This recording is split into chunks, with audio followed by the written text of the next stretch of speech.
Dans le village de Malamalakro, situé dans le département de Tiapo, l'ancien député Bakary Camara a réuni responsables religieux chrétiens et musulmans. Organisée en pleine période de carême chrétien et de jeunes musulmans, cette rencontre est marquée par un important geste de soutien aux communautés religieuses. Des sacs de riz, du sucre ainsi que des numéraires ont été remis aux représentants des différentes confessions. Un geste unanimement salué par les communautés chrétiennes et musulmanes. Ce sont des sentiments d'abord de gratitude à l'endroit de l'honorable pour ce don.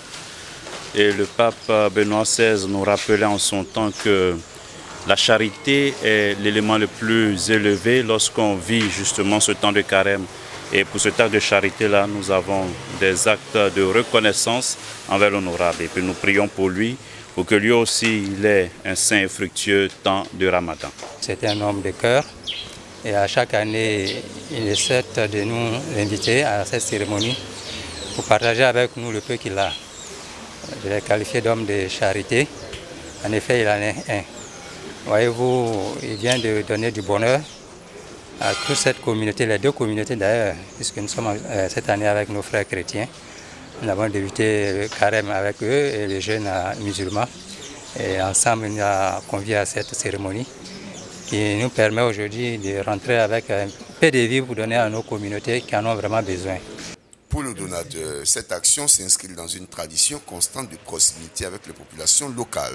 Dans ce mois spécial, avec tout ce que le président de la République fait, avec tout ce que le gouvernement fait, ça sent très bien que le président de la République ne peut pas être partout à la fois.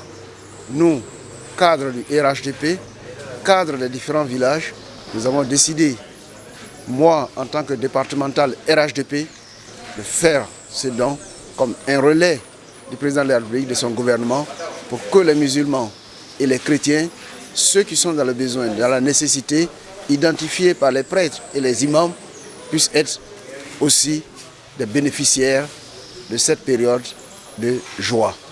À Malamalakro, cette initiative est perçue par les habitants comme un signal fort de fraternité et d'unité.